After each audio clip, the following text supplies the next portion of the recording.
Ever since the remaining hours of 2019, I've recreated the same New Year's illustration for now a whopping 7 years. I also have shared the process for every New Year's illustration, but why exactly? Well, it's to document how I've improved in my digital art and illustration work over the year, and also share what's been going on in my life over the year, what I've done, what I've accomplished, what I want to accomplish and work on for the next year. And now it's time to share my 7th annual New Year's illustration. It's the Lily Factor! Ding! So a quick overview, if you want to know more about the illustrations and what the story is behind them and everything, prior videos talk more in depth about that. But the overview is we have Nadja, our New Year redraw character.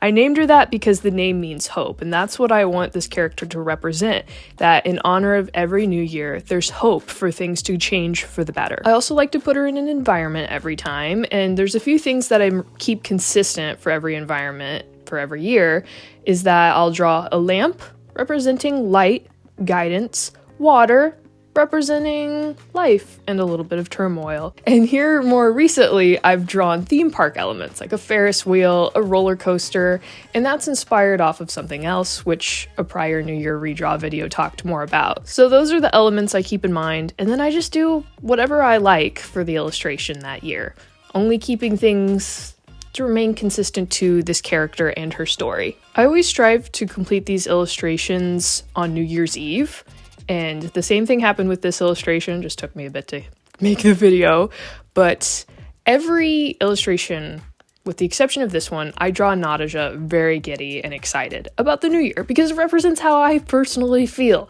Excited, ready for the new year. But that is not how I felt New Year's Eve of 2025. And frankly, I wasn't even sure I was going to make this illustration and keep the tradition going, but I was just sitting there doing nothing that day, so I was like, I guess I'm gonna do it. For this illustration, I just wanted to draw how I felt about 2025. So I drew Nadja sitting on a staircase at this amusement park, and I drew two silhouettes of people kind of walking by, like she's in a crowded area, but she's alone. Just to kind of symbolize how it feels often in life, where it's like you're in a world filled with so many people, and yet oftentimes you'll find yourself feeling like there aren't any people in the world. I also drew some water getting closer to her feet, like the waters are closing in on her. I don't want this to sound so dark and morbid, and I do want to say part of why it's taken me a while to make this video is not because of how long it took to edit it. That was easy. It's the voiceover. I've just been putting it off because I don't want to sound so gloomy and angsty. But at the same time, I don't want to be fake either. One thing I noticed as the year ended is a lot of people I've seen on the internet were all talking about how 2025 was not a good year for them. And it was really reassuring to know that I wasn't alone. Even though I would prefer everyone to have a great year, I just figured, well, if these people are saying this and it makes me feel like I'm not alone, then I'm going to talk about my year openly, so that if someone's watching and they too had a difficult season, well, hey, you're not alone. You've got this. Just don't give up. So to talk about 2025 for me, it started off fine enough.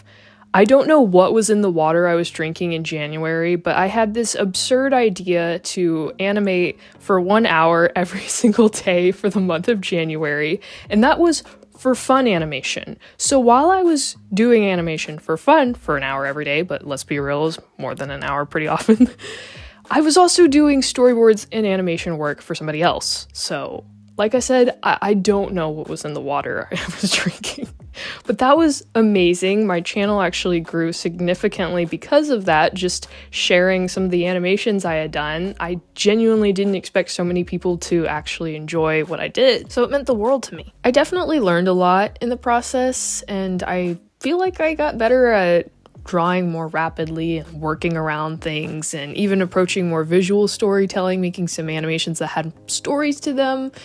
And the other thing I want to add is when you're drawing several hours every single day, you start to get tired of the background music or the TV show you're playing in the background while you work. So I started listening to interviews with voice actors, and that gave me a whole other boost of inspiration and motivation hearing actors talk about playing your beloved characters. As a writer, just motivated me to sit down and write scripts and dialogue for characters with those voice actors in mind. It just brought a whole new life to writing for me. And then it was just something I was able to continue doing throughout the year whenever I got tired of everything else I was listening to. It's like, oh, hey, cool, there's a video interviewing this voice actor. Let's see what their story is. And then there was February. So the big looming question was, what's the next big challenge? I made it through January's animation challenge. What am I going to do now? Well, in 2024, I had done my first music arrangement. I created a violin duet for the song Midnight Owl by Tomoyo Ohtani. And so before the year ended, I had started writing out on paper 2 other arrangements I wanted to try. One was Manifesto by the City Harmonic, and the other was I'm Here by Tomoyo Ohtani, which is the theme for Sonic Frontiers. Well, I didn't really do much work on either of those, but then February came along, and I was being haunted by the song I'm Here, where I would wake up in the morning and hear a string arrangement of the song playing in my head on loop nonstop. And so I thought to myself, well, if it's haunting me, then I probably should do something about it. So I started working out, trying to write an arrangement for I'm Here, and I decided I wanted to write it for a string ensemble I play with. But I don't play other strings other than the violin, and I'm learning the cello. And so I had to find a notation software to be able to write out an arrangement for other string parts that I don't play. And so that was a really fun, really difficult, spent so many hours every single day for that month, and then other days in March working on it, getting feedback from my violin teacher on things I just don't know about because I don't know music theory, getting her advice and help. And then eventually I showed it to my conductor in the string ensemble I play with, and she was like, yeah, let's play it for the fall session, we'll give it a try, which didn't end up happening, but we did get to practice it at least one time in spring, which was a chaotic mess, but it was fun because at least I got to hear it, a little bit of it, and not just that computer automated nightmare sound on that notation software where you're like, just pretend it sounds good and not like a robot.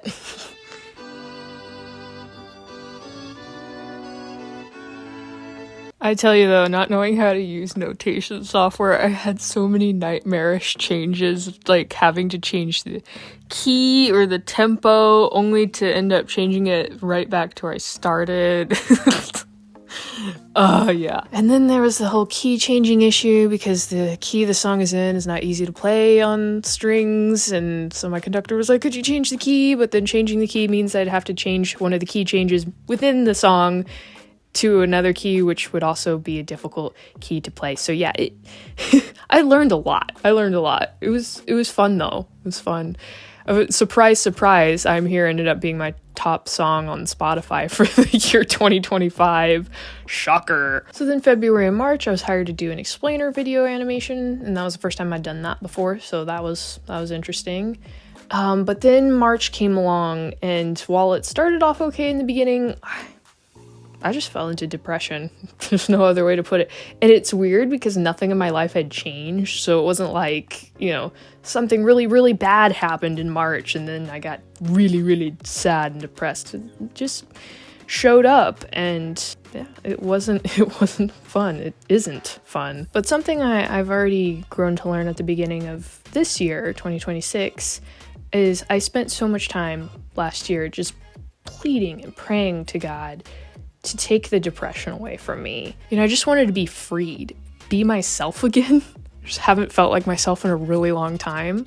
But I think back on how in the Bible Paul talks about this thorn in his flesh that he constantly begs God to take away and God doesn't, but that God says that my grace is sufficient for you and my power is made perfect in weakness. And so at the beginning of this year, I just realized praying to God one day that instead of asking him to take my depression away, I should be asking him to use my depression, because I know that there are so many other people going through similar things, and that struggle leading to triumph is a better story than triumph without struggle. So as an example of 2025 God using a struggle for something good is I was talking to someone in February that year on the phone, and they were being very verbally abrasive and rude to me, and I told them that I was not going to tolerate being spoken to that way, and they were like fine and hung up on me and blocked me. So I just had someone completely write me off, and I was dealing with that week. And then I go to practice in my orchestra, and we were starting up a song that to my surprise, I had a solo in. And so as we're practicing, the person seated next to me was playing my solo part from memory very loudly for my conductor to hear in a clear attention-seeking kind of way. Like, they're trying to take my spot, my solo, and so I'm just sitting there like, ugh, a lot of people letting me down this week. Loyalty, people, loyalty. But the whole situation inspired me to create an illustration talking about how even when people are cruel, God still loves them, so I will too. And to just let go of the hurt and pain that I've been going through that week. And then I shared that in a short on YouTube. Long story short, the person that blocked me eventually unblocked me. We patched things up. The whole solo issue, it actually motivated me to play my solo better and to really do my best so that even if I did get kicked out of my chair and the person next to me takes my spot in my solo, that at least I went down knowing that I did my very best and that they earned it. But it ended up being that we were a really good duo. We were competitive in a way that made each other better, but not in a divisive way. We ended up improving each other's violin playing and our entire section. Then our concert happened and my name was left out of the program. And then there was this whole debacle of miscommunication about my age, which led to a very frustrating public humiliation, and yeah, I won't get into it. Summertime came and I got to do a logo design and logo animation for somebody, so that was fun, good practice. Only did a little bit more animation just for fun on my own time throughout the rest of 2025, but nothing in comparison to what I did in January. Despite being depressed and motivation being very few and far between, I was very blessed and fortunate that unlike prior difficult years, I actually had art as an outlet rather than a source of pain. Did a lot of drawing, filled many sketchbooks. I was really not wanting to let my Sonic Symphony video project drag out for another year, and so throughout, I think more towards the beginning of the year, I finalized the script after examining my notes. I think it just needs a whole video on how I made the video itself, but examining my notes, finalizing the script, and even then I still was adding more to the script when I started storyboarding, but did lots and lots of thumbnails for storyboards, roughs for storyboards, and then the storyboarding itself. If my math is right, I believe I did 168 storyboards in total for that video, and I learned so much in the process, especially when I started cracking down and working on multiple storyboards every day and spending most of the day doing it. I started to figure out a process for it to get faster and better at it and have things read more clearly. And it was nice too is that I'm subscribed to like this storyboarding course email chain, so they'll send tips on storyboarding like twice a week, and it was really helpful at that time because I'd get these emails in the middle of me cranking out storyboards and being like, am I doing this right? I'd get an email talking about the storyboarding process and just get confirmation that I was on the right track, so that was nice. And when I was finishing the storyboards too, that was in the height of like deep dark depression and like hopelessness, purposelessness, and so having this determination to finish that video before the new year, it gave me some purpose at that time, which was really helpful. Granted, once I finished the project, then it was that, oh, we're back to the now what scenario. Fun. Over the year, I experienced just a lot of ending seasons where friendships that I had, really close friendships, where your friend starts to get busy or they move away or they move on scenario, and then you go from hearing from someone multiple times every single day to every week to every 2 weeks to every month to every several months. And so 2025 was like the grand finale of like the last remaining friendships fizzling where you stopped hearing from them because, life circumstances change and they move on.